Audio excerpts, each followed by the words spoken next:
es viernes.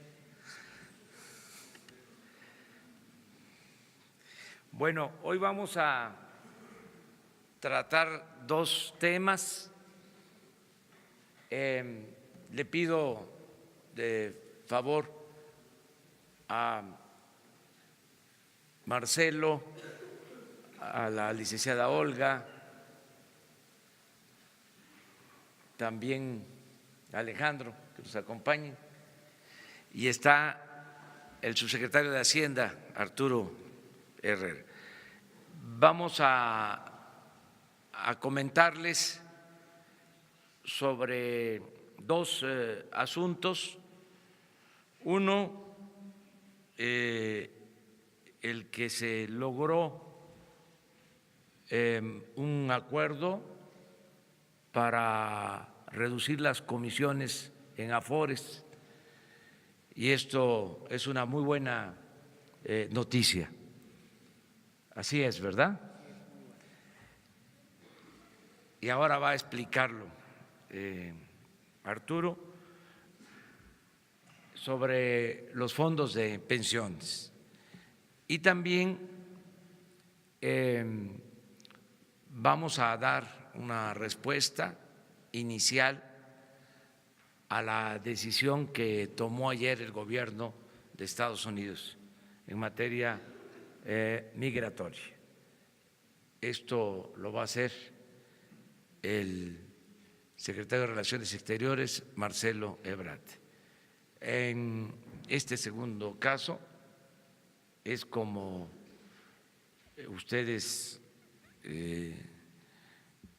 han escuchado, una postura, vamos a decir, provisional, transitoria, para tener todos los elementos y fijar una postura definitiva el lunes próximo.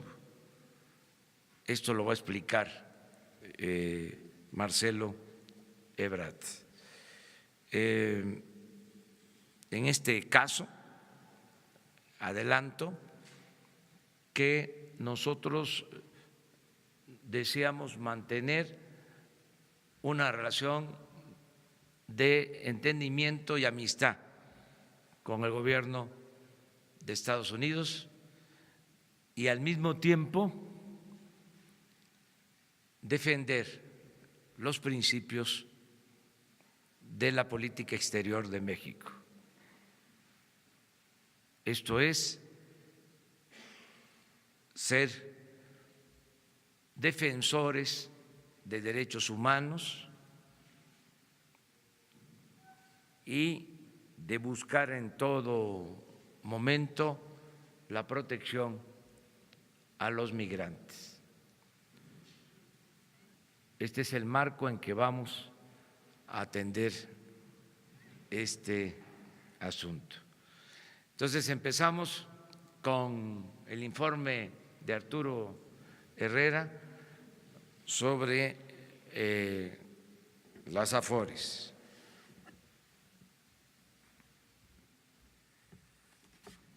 Muchísimas gracias, presidente.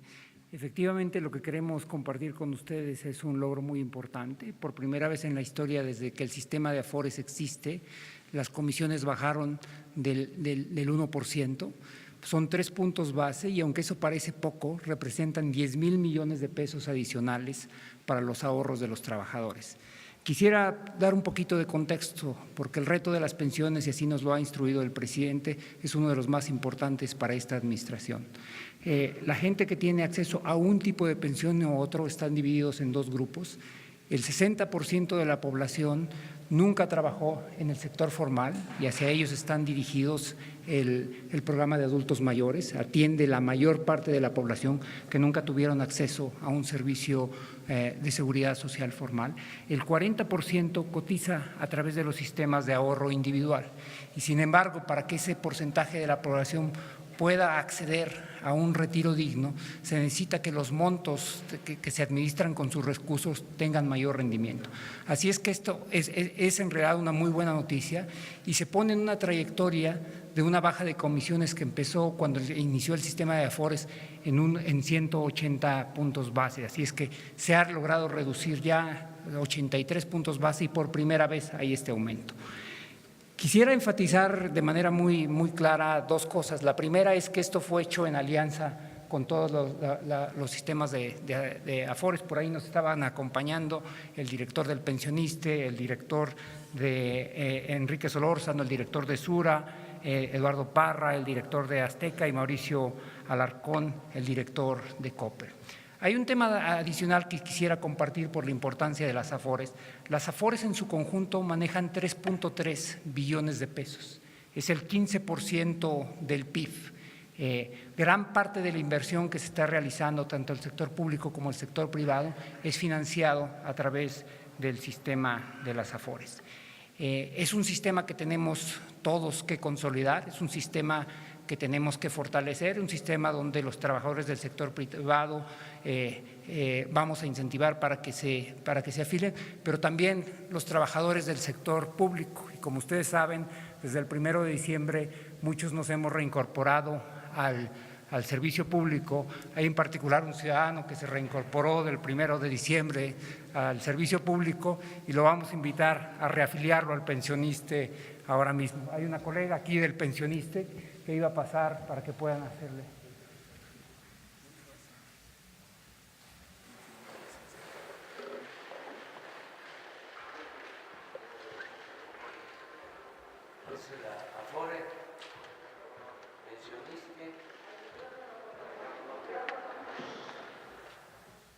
Es la Afore Pensioniste que me corresponde. Tengo información, no sé si sea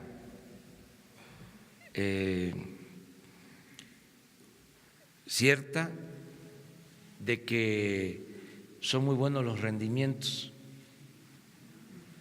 de esta Afore. ¿Así es? No es responsable a ella, sino… Es correcto, señor presidente. Pensioniste es quien tiene… A ver, explícalo. Buenos días a todos. Efectivamente, Pensioniste es la Afore que tiene la más baja comisión ante todo el mercado. Aparte que es una Afore que no tiene fines de lucro y todo lo que se recaba, bueno, se entrega a todos los trabajadores en aportaciones voluntarias y lo puede retirar cada año. El señor presidente ya quedó registrado. Lo único que necesitaríamos sería su firma, que nos las pudiera plasmar aquí, por favor.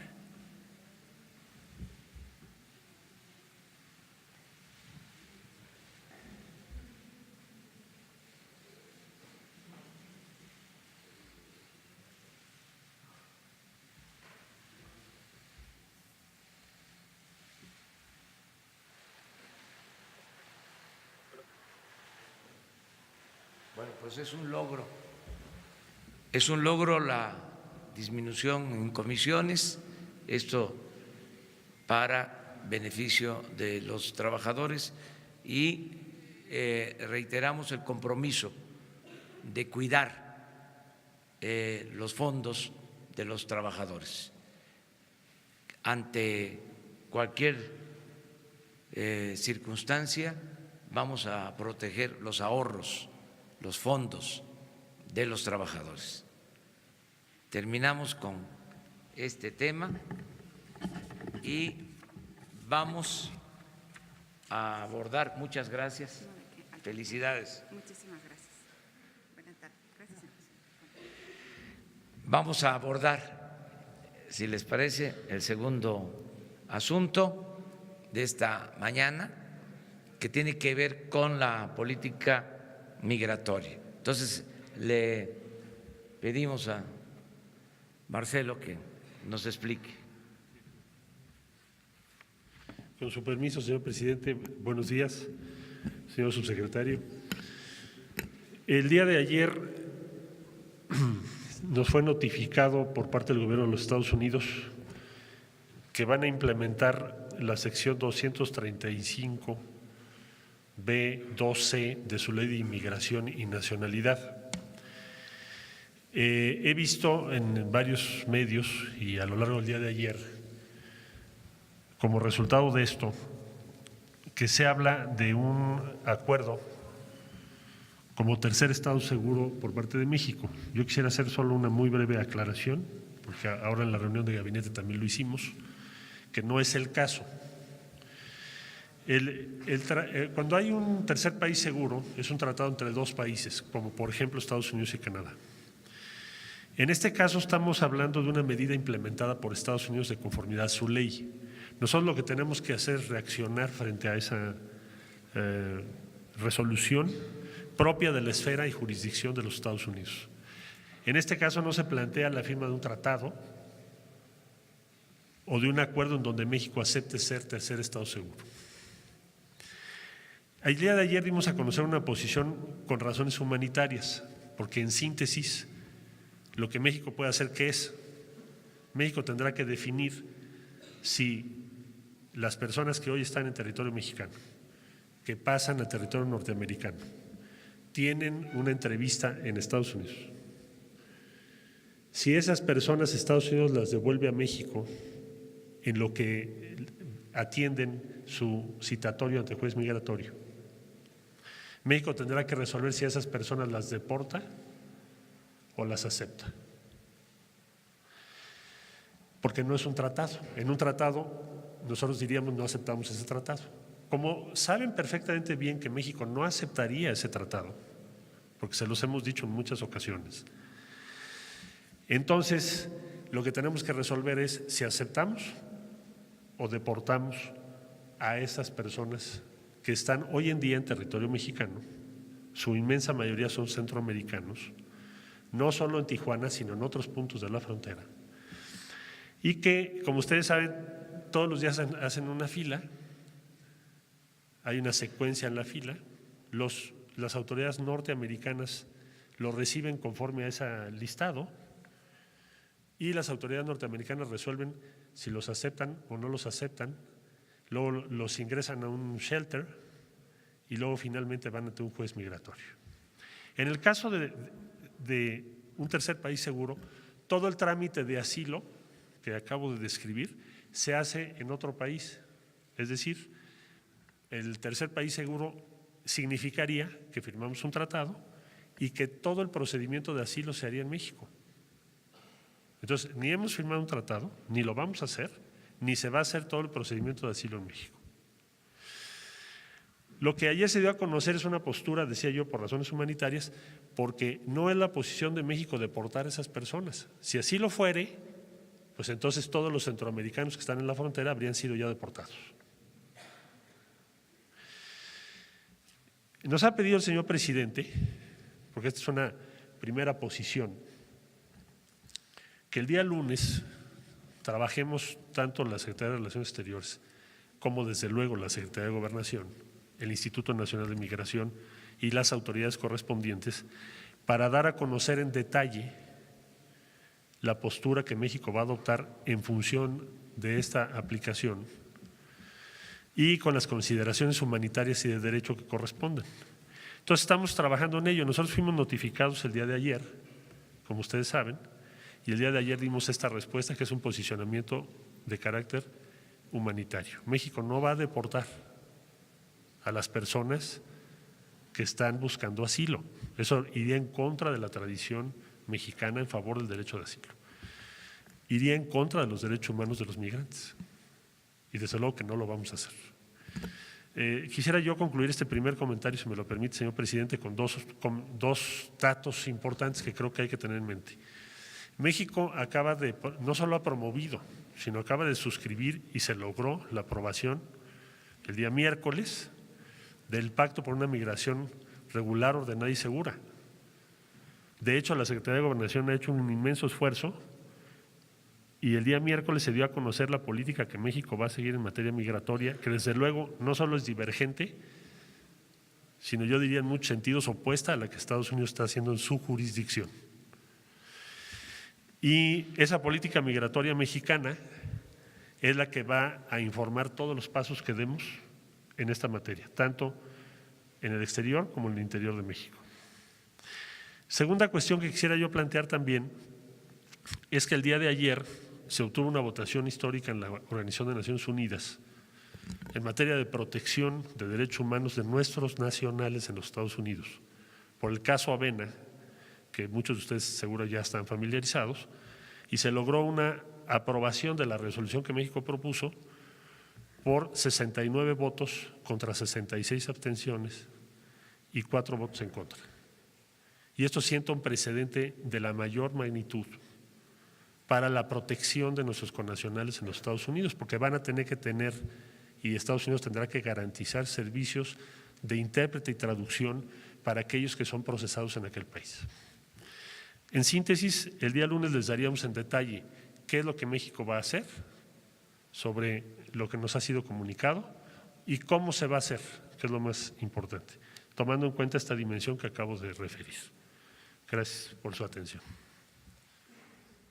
Bueno, pues ya informamos en lo general.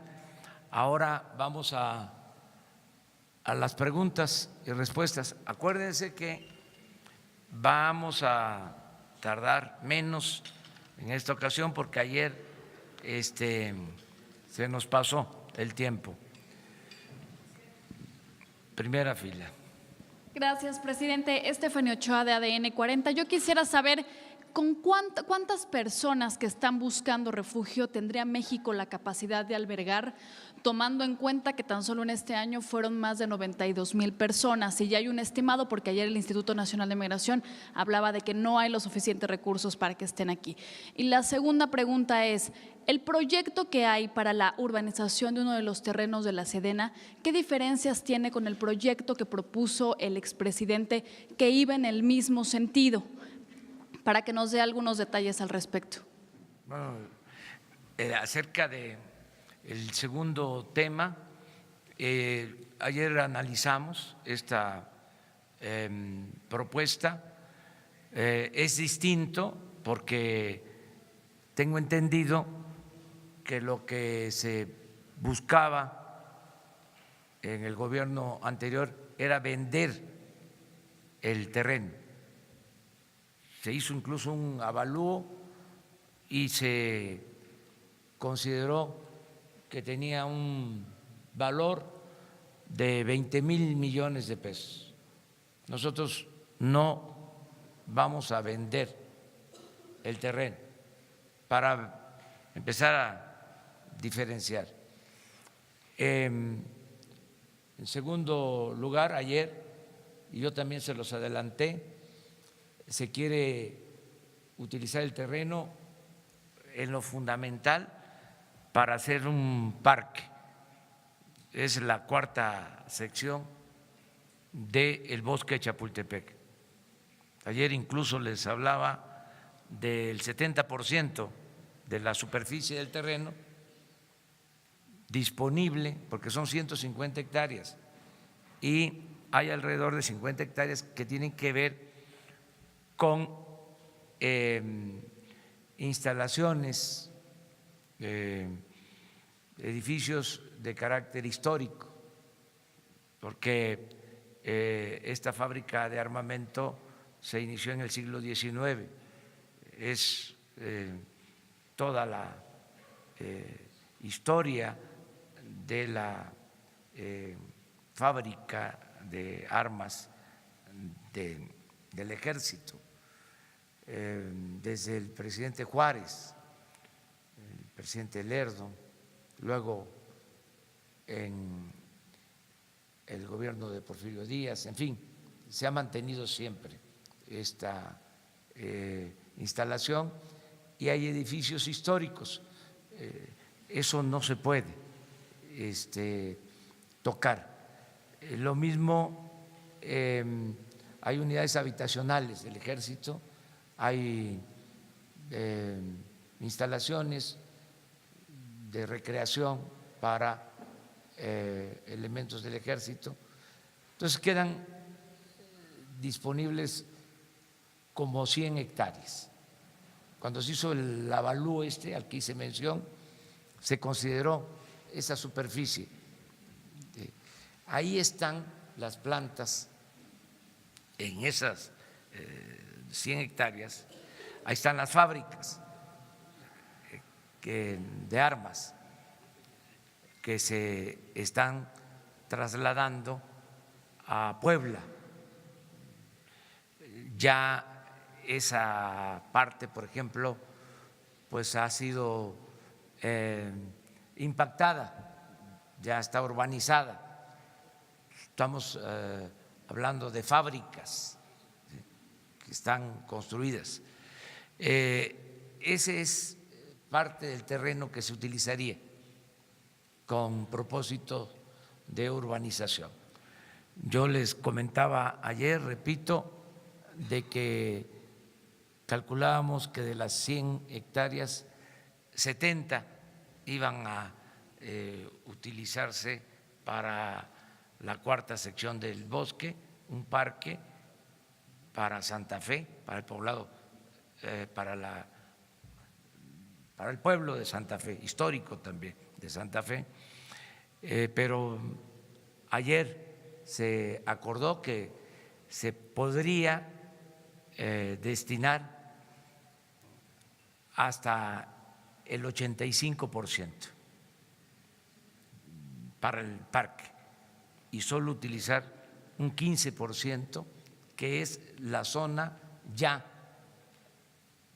no me gusta la palabra, pero la voy a usar, la zona ya impactada, es decir, que ya había edificaciones o hay instalaciones.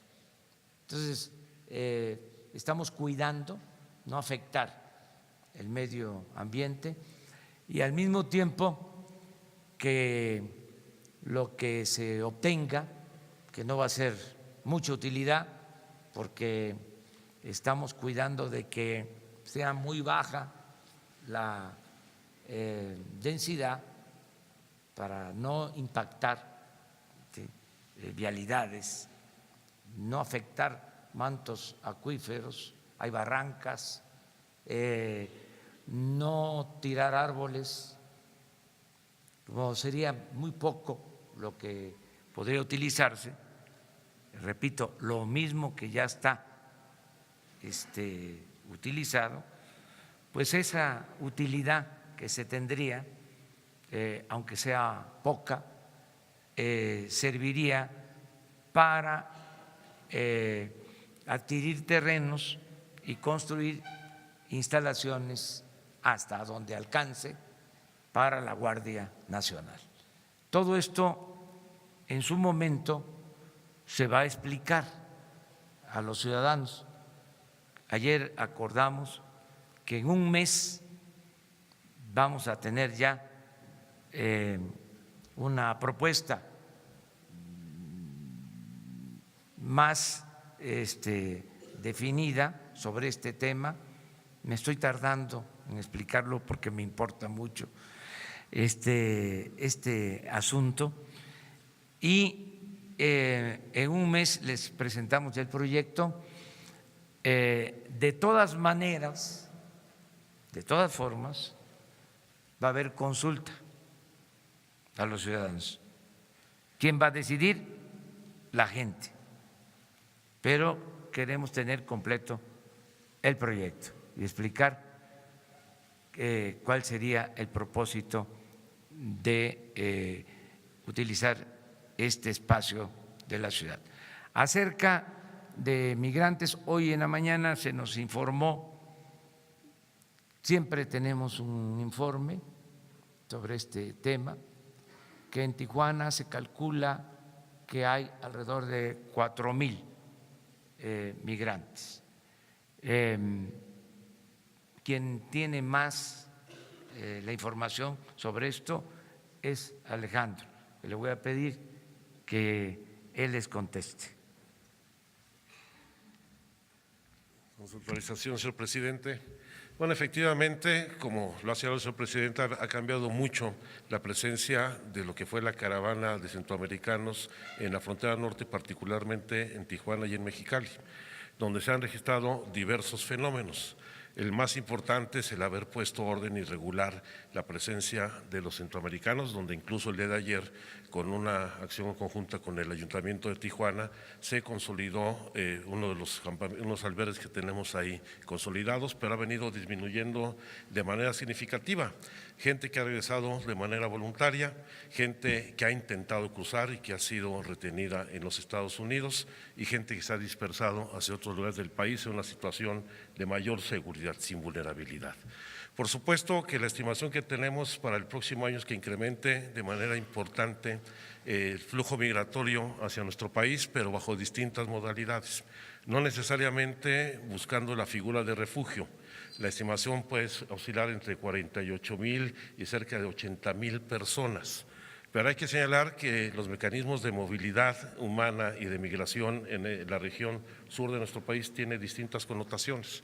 Ha habido, yo creo que falta de conocimiento de mucha de la información de fondo de lo que son los fenómenos migratorios en nuestro país, porque estos flujos migratorios como el de la caravana se presentan todos los días en la frontera sur. La modificación fue la modalidad en que ingresaron a nuestro país durante el gobierno anterior, lo cual vamos a atender para que todo ingreso por la frontera sur sea de manera ordenada, regulada, segura, cumpliendo con las disposiciones que hemos suscrito en materia de migración a nivel internacional. Pero hay otras modalidades, están las visas de trabajo y a veces pues no se desconoce, por ejemplo, que cada año otorgamos 750,000 visas para trabajadores guatemaltecos particularmente que vienen a laborar en las actividades agropecuarias en el sureste del país. O se integran distintas visas de carácter turístico o de visitante temporal en México, donde lamentablemente, y ese es uno de los problemas que tenemos que enfrentar, de las visas que otorgamos en la frontera sur, solo el 2.5% se otorgan a ciudadanos hondureños, lo cual pues alienta de manera lamentable pues la informalidad del ingreso hacia nuestro país. Entonces va a haber cambios importantes en los flujos migratorios el próximo año, particularmente con los proyectos de inversión que el gobierno tiene en el sureste con la construcción del Tren Maya, el corredor transísmico, la refinería en Dos Bocas, otras inversiones que se deriven del fondo de inversión que los Estados Unidos ha comprometido para el desarrollo del Triángulo Norte de Centroamérica y en el sur de nuestro país, y con toda seguridad esto va a alentar algo que ya también viene presentándose. Ya el empleo de muchos trabajadores centroamericanos no se da estrictamente en las labores agropecuarias, sino también se han movido hacia la industria de la construcción y la prestación de servicios en el sur y en todo el país. Así es que la política va a ser básicamente de regulación para poner orden. Estos flujos que ya existen pueden estar plenamente documentados, ordenados, seguros y por supuesto cumpliendo con las disposiciones legales que rigen a nuestro país y a todos los habitantes mexicanos.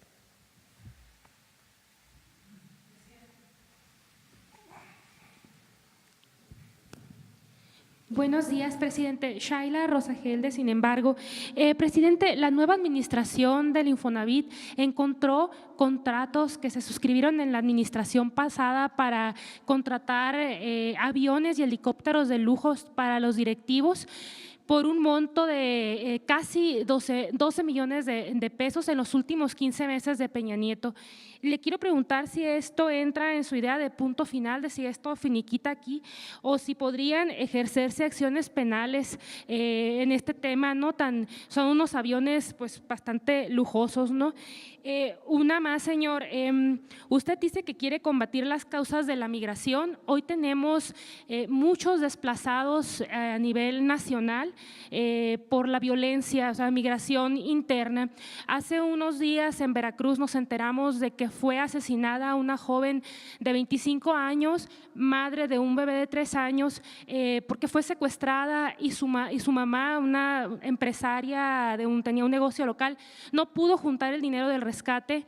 Le asesinaron a su hija y ella se dio a conocer en redes que le pide perdón a la hija por no haber podido conseguir el dinero para poder pagar por su vida. La jovencita pues fue asesinada lamentablemente. Yo le quiero preguntar ¿qué mensaje le puede usted enviar a esta madre y también a todos los mexicanos que sufren ahorita por el crimen organizado y en total impunidad? seguridad que son víctimas pues de secuestro, de desaparición, de asesinato? Bueno, acerca del primer caso, ya se cancelan todas las rentas de helicópteros, de aviones, no van a utilizarse aviones, helicópteros privados, ya no funciona ese sistema, ya está prohibido que los servidores públicos se trasladen en aviones privados, helicópteros privados. Acerca de posibles delitos, si hay denuncias, continúan su curso. Cuando yo hablo de punto final, estoy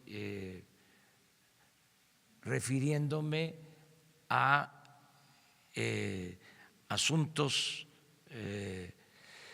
de corrupción que se cometieron en todo el periodo neoliberal y que deben de revisarse y en su caso ser juzgados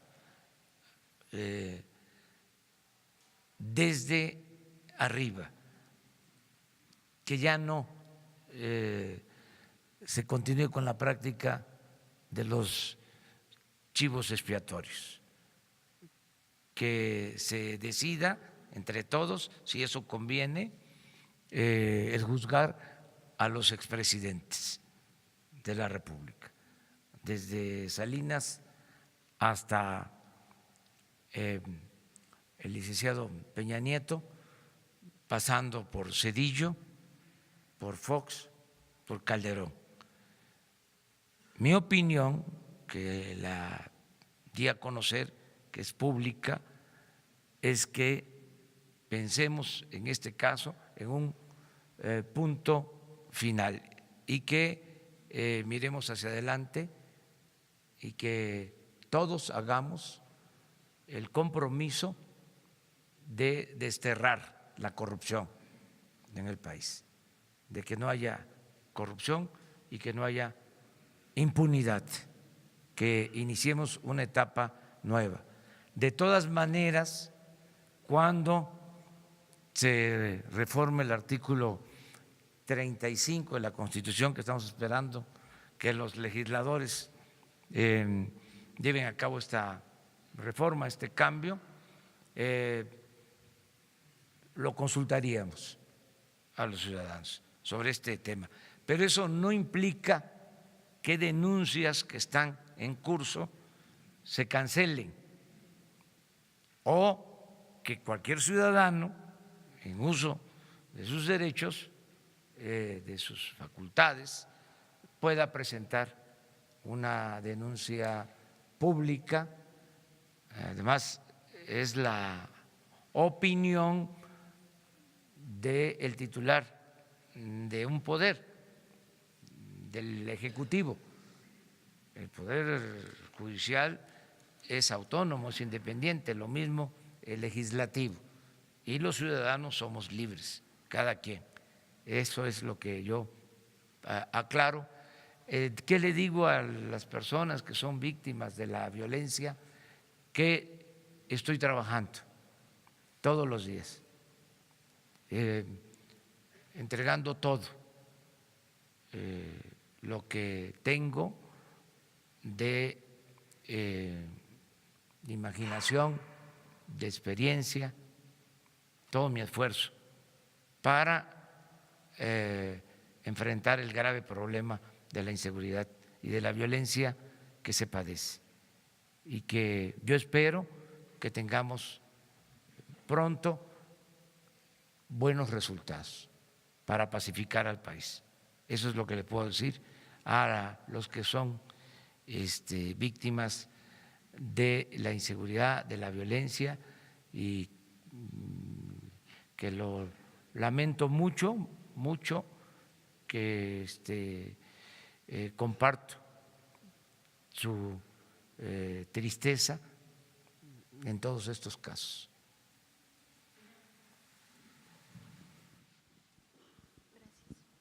Buenos días, presidente. Janet López Ponce de Milenio.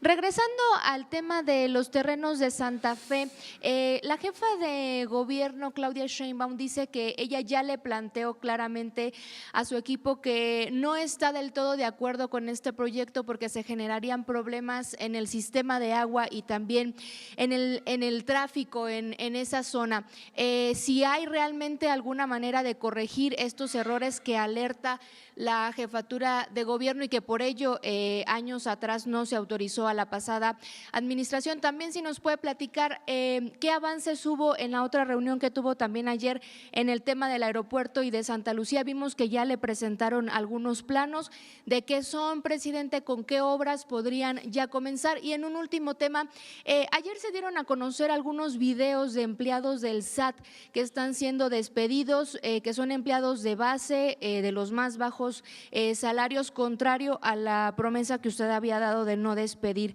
a trabajadores de base. Incluso fueron por ahí encerrados para que ya no entraran a las instalaciones. Si usted está enterado de esto, ¿por qué se están despidiendo casi a 100 empleados de base del SAT y sobre todo pues en estas condiciones de esta manera? Gracias. Bueno, en la reunión de ayer estuvo la jefa de gobierno de la ciudad, en la reunión para la posible utilización de los terrenos de la fábrica de armas. Ella participó y no haríamos nada sin el consentimiento del gobierno de la ciudad. Lo segundo, del aeropuerto. Se presentó ayer ya el proyecto de la construcción de las pistas en Santa Lucía, que les digo que vamos a cumplir el compromiso. En 3 años vamos a contar con 3 pistas en Santa Lucía, más 2 del aeropuerto de la Ciudad de México. Tendríamos 5 pistas en 3 años. Fíjense lo importante. Con la construcción del aeropuerto en el lago de Texcoco se iban a cerrar 2 aeropuertos. Se iban a tener 2 pistas hasta el 2024, 2. Y se iba a cerrar el aeropuerto actual y el aeropuerto de Santa Lucía. Ahora, en 3 años, vamos a contar con 5 pistas. Pero les adelanto, además, de que nos vamos a ahorrar cuando menos 100,000 millones de pesos.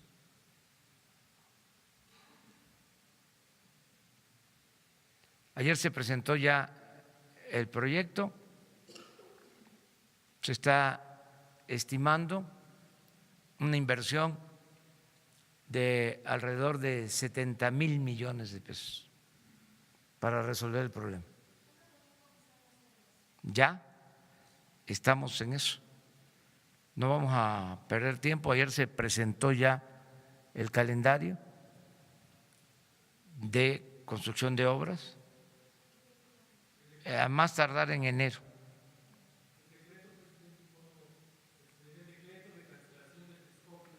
Eso hasta que se termine con todo el procedimiento de recompra de los bonos y se llegue al acuerdo con las empresas, pero va muy bien. Ya hablamos de que se resolvió muy bien lo de los bonos. Esto hasta ayudó en el fortalecimiento, o en que se apreciara, pues no ser triunfalistas, el peso ayer influyó el llegar a este acuerdo, porque pues apostaban algunos a que se iba a empantanar el problema de los bonos y afortunadamente no fue así. La verdad es que hemos recibido muchas muestras de apoyo y de confianza de inversionistas nacionales y extranjeros. Y van bien las cosas, hay estabilidad económica y financiera en el país.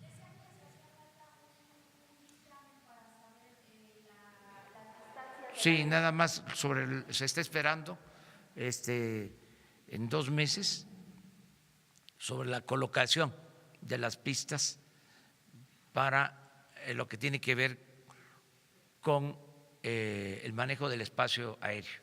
Es lo único. Lo voy a revisar. Se están respetando los derechos de los trabajadores de base, de los trabajadores sindicalizados.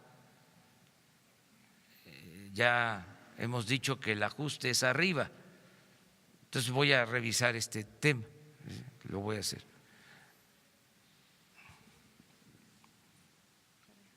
Vamos corridos así.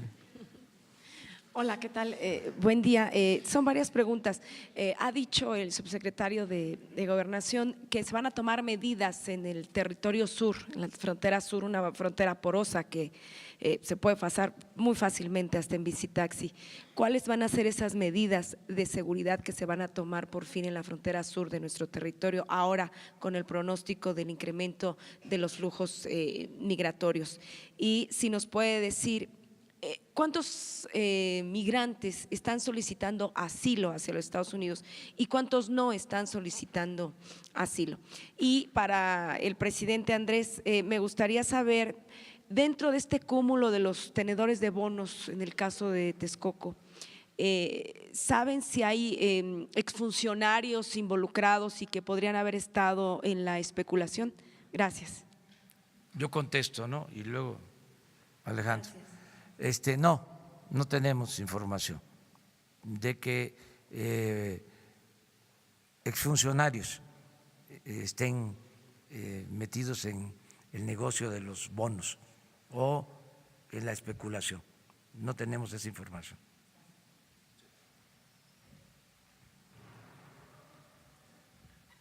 Ya lo dije con precisión y se señaló en la conferencia de prensa del día de antier.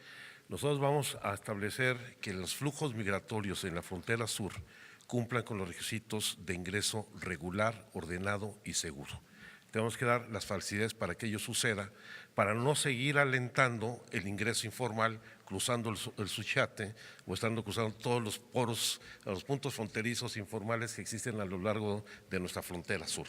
Y esto, por supuesto, tendrá que ver no solamente con un asunto de facilitación, sino también de coordinación y cooperación con los países de Centroamérica, donde también les corresponde hacer su trabajo para ordenar la salida de sus propios connacionales.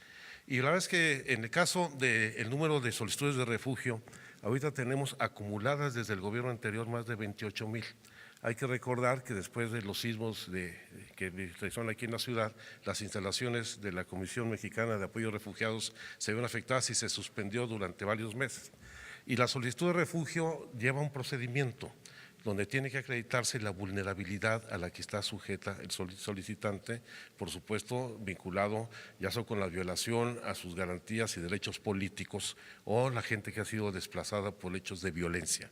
Eso tiene que acreditarse y eso se hace en acompañamiento con ACNUR. Y cuando yo digo que va a haber un incremento de los flujos migratorios es porque es un fenómeno que se está viviendo en todo el mundo y sin embargo nuestro país tiene una connotación muy especial. Somos de los países de más bajo nivel de migrantes residentes en nuestro país. Hay países que tienen hasta el 40% de su población en su territorio nacional como migrantes. México tiene menos del 1%. Es es decir, menos del 1% de la población que reside en nuestro territorio es extranjera y para sorpresa de todos, el 80% de esos migrantes son de origen norteamericano.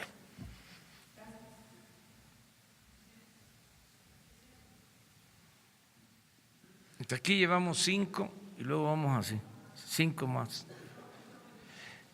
Buenos días, presidente. Sósimo Camacho, de la revista Contralínea. Quisiera saber si hay algún acuerdo, hoja de entendimiento o convenio heredado de la administración anterior en materia de migración, porque se sostuvieron diálogos, reuniones a lo largo del año. En agosto pasado incluso se celebraron algunos documentos de los cuales no se hicieron públicos y no sabemos qué es lo que contienen o si es que están vigentes en materia de migración, y Estados Unidos estaba presionando precisamente para que México fuera tercer país seguro. También en materia de relación de Estados Unidos con México, en esta nueva relación que se está estableciendo, en materia de seguridad específicamente, si es que ya salieron o piensan salir las agencias estadounidenses con presencia en México como la CIA, la DEA, de las cuales incluso se documentaron oficinas que tenían aquí en México. Y finalmente están por cumplirse 25 años del alzamiento indígena zapatista, y quisiera saber si es que su gobierno tiene la intención de cumplir los acuerdos de San Andrés y reformar el artículo 27 de la Constitución para quedar antes de la reforma salinista. Gracias. Bueno, acerca de esto último, hoy precisamente en Oaxaca damos a conocer la política del gobierno en apoyo a los pueblos indígenas de México.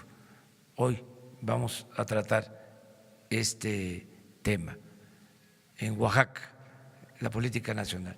Y acerca de si hay convenios, acuerdos en lo migratorio, creo que… Con su permiso, señor presidente. Brevemente, que estamos nosotros revisando todas las… hay muchos tipos de instrumentos jurídicos, son desde notas diplomáticas, memorándums de entendimientos, en fin, relativos a la relación con los Estados Unidos. Hasta este momento no hemos encontrado ningún documento que sea secreto que nos obligue a tomar decisiones en materia migratoria o en alguna otra materia. Y por otro lado tenemos la instrucción, señor presidente, de revisar todos los acuerdos con Estados Unidos que tienen que ver con muy diferentes agencias. Y eso es lo que ya estamos haciendo. Ya que lo terminemos, pues ya podremos presentar un diagnóstico, que ahorita sería muy pronto para dártelo, apenas llevamos unas semanas. Gracias.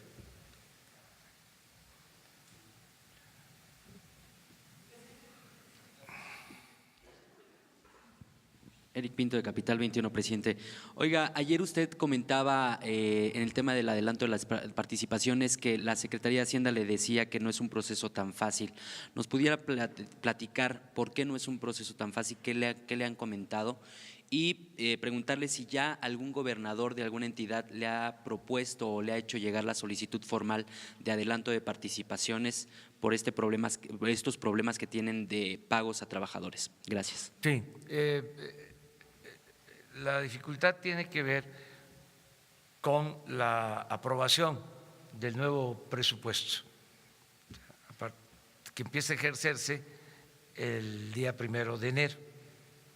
Entonces, lo que puede disponerse es lo que se tiene de ahorros o de presupuesto que no se ha ejercido de este año. Por eso la Secretaría de Hacienda me hizo esa aclaración. Sin embargo, están buscando la forma de resolverlo. ¿En qué casos? Tengo información de que se está atendiendo. Me tocó pedirle al secretario de Hacienda que se atendiera el caso de Nayarit. Lo mismo en el caso de Tabasco, de los que recuerdo, y así en otros casos. ¿La otra pregunta? Sí. ¿Tú no quieres?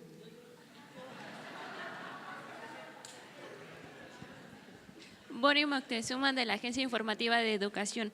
Mi pregunta es, ¿cuáles son sus prioridades en la infraestructura educativa? En materia educativa, pues las prioridades es que todos puedan estudiar, es que se garantice el derecho a la educación, que haya cobertura plena, total. ¿Qué significa esto? Que los que están en edad de estudiar puedan estar en la escuela. Esto se logra en el nivel básico, prácticamente al 100%. No así en el nivel medio superior ni en el nivel superior. Entonces, lo que queremos es cobertura completa. Eso es un propósito. Y que este derecho al estudio se garantice sin importar las condiciones económicas o sociales de los padres de familia. Es decir, que los más pobres puedan estudiar, tengan posibilidad de estudiar. Para eso es el que se estén ampliando los espacios, que se esté proponiendo que haya más escuelas preparatorias, más universidades públicas y las becas para que se disminuya la deserción escolar, porque hay muchos que se inscriben y no pueden terminar por falta de recursos económicos. Ese es un objetivo. Y el otro gran objetivo es el mejorar la calidad de la enseñanza. Son los dos objetivos.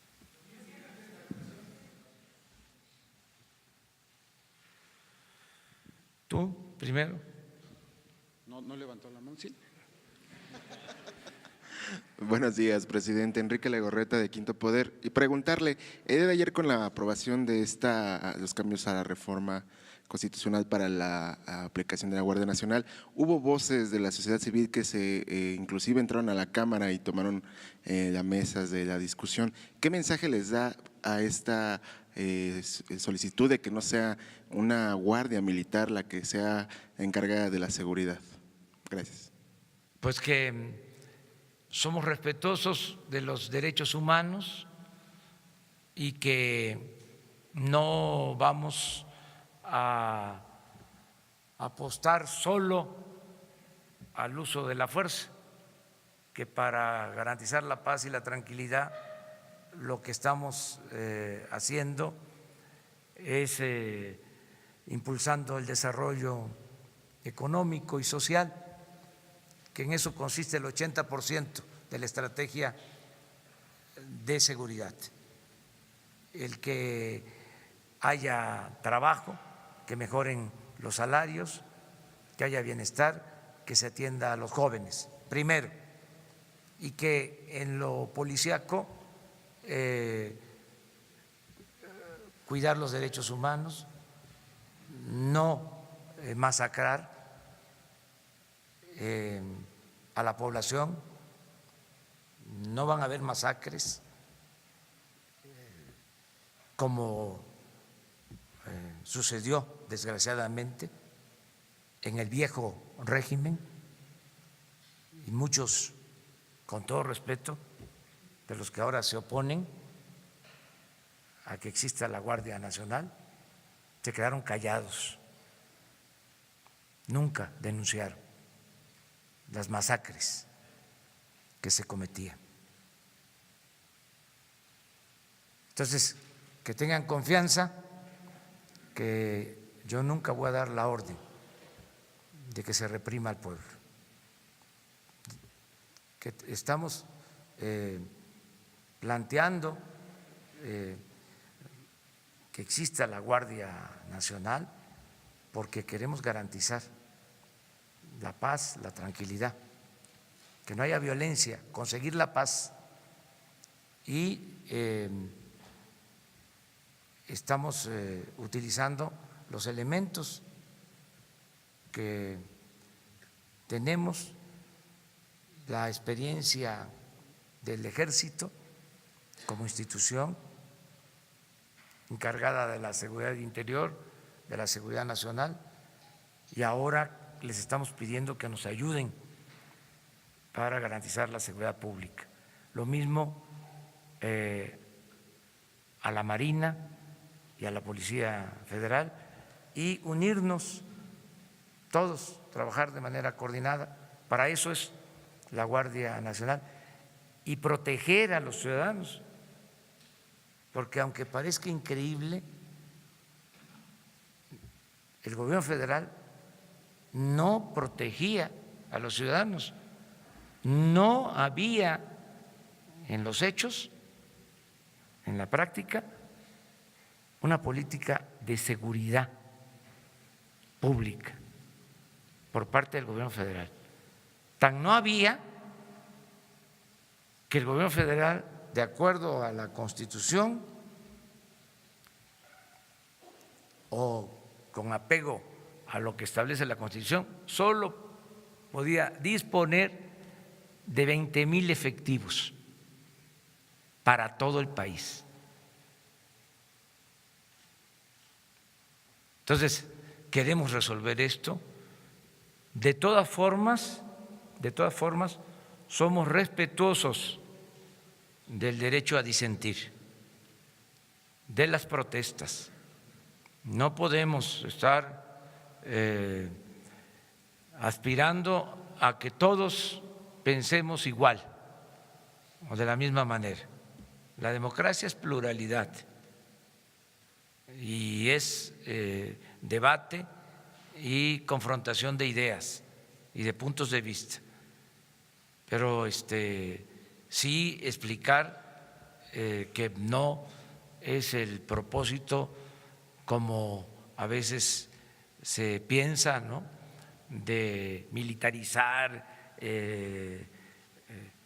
avasallar, imponer la fuerza como forma de gobierno. No, la cuarta transformación de la vida pública del país tiene como criterio, entre otros, el que la paz y la tranquilidad son frutos de la justicia. Entonces, eso debe de quedar claro. Buenos días, señor presidente. Dos preguntas. Daniel Blancas, de La Crónica. La primera, se ha hablado en los últimos días pues, de los beneficios para gran parte de la población del aumento del salario mínimo. Sin embargo, en un retrato paradójico, ha habido ya algunas inquietudes de otro sector de la población que quizá no es el que es el más bajo, pero está arribita de los de abajo, que es este sector de la población que tiene créditos con el Infonavit o con el Foviste en salarios mínimos y están preocupados por pues el repunte que pudieran tener sus saldos. ¿Hay algún programa, algún beneficio para estas personas que tienen créditos en salarios mínimos? Esa es una pregunta. Y la otra es, usted nos ha hablado pues de los censos que se están desarrollando en todo el país para los programas sociales. Efectivamente los hemos visto en la calle, a estos grupos que están pasando casa por casa, pero hemos notado que algunos de ellos llevan ciertas alusiones a un partido político que es Morena. Se presentan como voluntarios de la Cuarta Transformación, y llevan pues algunos chalecos, algunas mochilas con Morena. ¿Cuál es la reflexión que usted hace sobre este asunto?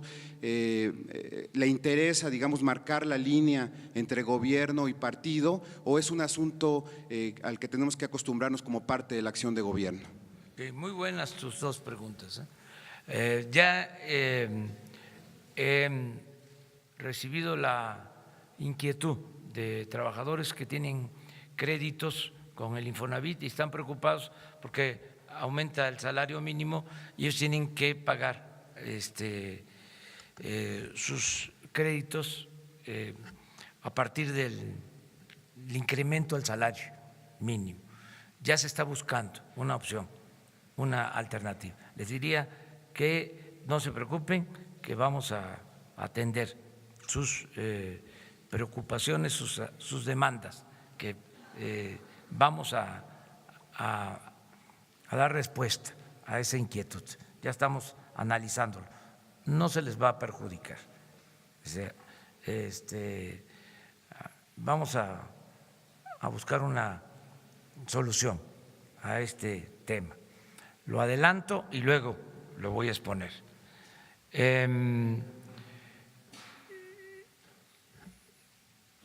Sí, como tú mismo lo señalas, ¿no? O sea, son casos excepcionales y hay que atenderlos, todos. ¿Sí? Pero en general fue histórico lo del aumento al salario mínimo. Nunca se había visto. Ya ustedes tienen la información, en los 36 años del periodo neoliberal, nunca, jamás se había dado un aumento al salario mínimo como ahora. Porque siempre se dice, a ver, ¿y la cuarta transformación? ¿En qué consiste? Pues allá hay una prueba. ¿Sí? En eso consiste. Y puedo dar 10 pruebas más de cambio en pocos días y vienen más cambios. O sea, entonces, vamos a atender estos reclamos, estas demandas, estas preocupaciones que son justas, pero en general fue muy buena la medida que se tomó. Lo segundo, no vamos a mezclar partido con gobierno. Si un partido se apoya en el gobierno o el gobierno apoya a un partido, va a cometer falta. Incluso va a estar penado, va a ser delito grave el que utilice fondos o se apoye en el gobierno para favorecer a un partido. Y delito grave es cárcel sin derecho a fianza. Estoy esperando no solo el poder contar con el nuevo fiscal general, me interesa muchísimo el que podamos tener ya a el nuevo fiscal anticorrupción y el fiscal electoral. En el caso del fiscal electoral, esta va a ser su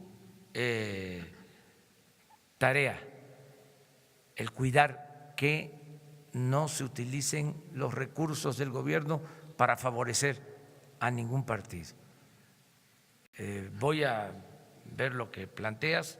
Yo sé que están llevando a cabo los censos, pero que no es Morena. Sin embargo, si fuese Morena, estarían cometiendo un delito y se va a proceder. O sea, se acaba el partido de Estado, se acaba el partido de gobierno. Eso ya no va a existir, como no va a existir lo de los sindicatos de estados. sindicatos de gobierno. O sea, son cosas distintas completamente. Terminamos. Te toca a ti. No, si quiere. Hola, gracias. Soy Dana Salomón de Reuters y solamente algunas cosas de seguimiento sobre migración. Ya hay muchos casos pendientes en Estados Unidos de solicitudes de asilo y no solamente de América Central. Esta medida de Estados Unidos va a ser retroactiva y va a aplicar a toda esa gente también. También, ¿qué hará México para garantizar la seguridad de gente vulnerable que están pidiendo asilo, especialmente después de los asesinatos en el fin pasado de los jóvenes hondureños en Tijuana? Y también esa acción de los Estados Unidos claramente beneficia a ellos, pero también pone muchísima responsabilidad sobre México. ¿Por qué ha decidido México hacer algo que Trump quisiera hacer en la política migratoria, especialmente después de toda su retórica negativa acerca de los migrantes? Y perdón, solamente también para regresar al aeropuerto en Santa Lucía, ¿tiene una fecha para empezar la construcción? Eso es todo, gracias. Bueno, lo último que preguntas, iniciamos ya en enero en Santa Lucía, es decir, el mes próximo. Ya tenemos, sí, la construcción inicia en Santa Lucía. Estamos hablando de estudios, vamos a decir ya maquinaria pesada trabajando en Santa Lucía. Si mal no recuerdo, porque ayer me presentaron el programa, va a ser en marzo, ya, en pista, en la construcción de pistas. Incluye de inmediato la construcción de una nueva pista, incluye la construcción de la terminal y de la vía de comunicación del actual aeropuerto a Santa Lucía, como las tres grandes obras de todo el proyecto. Acerca de lo de migración, Marcelo Ebrard. Con su permiso, señor presidente. Bueno, el día de hoy voy a requerir a las autoridades norteamericanas que nos den muchos detalles, pero evidentemente recuerde usted que eso es en su jurisdicción y de acuerdo a las leyes norteamericanas, porque usted me preguntaba en primer lugar qué va a pasar con las personas que están en Estados Unidos. Pues depende de cortes y autoridades norteamericanas, pero que yo sepa no pueden a alguien aplicarle retroactivamente una ley porque es un principio universal de derecho. Segundo lugar, nosotros más que pensar en aceptar o no algo que proponga el presidente Trump, lo que nos preocupa es la condición de las personas. Las personas hoy están en territorio mexicano, ya lo explicó aquí el señor subsecretario, y México ha resuelto darles respaldo humanitario todo el tiempo. Y lo que nos hemos planteado, si alguna de estas personas que entró a Estados Unidos regresa a México, no lo vamos a deportar. La política de México no son las deportaciones de estas personas. Ya el lunes, cuando tengamos claro qué es lo que Estados Unidos está planteando, por eso dijo el señor presidente que el día lunes podríamos ya tener una respuesta más precisa, porque hoy en día solamente tenemos la disposición general. La reacción mexicana es humanitaria, no es política. Es respecto a las personas y sus derechos, y eso es lo que nos preocupa. Gracias.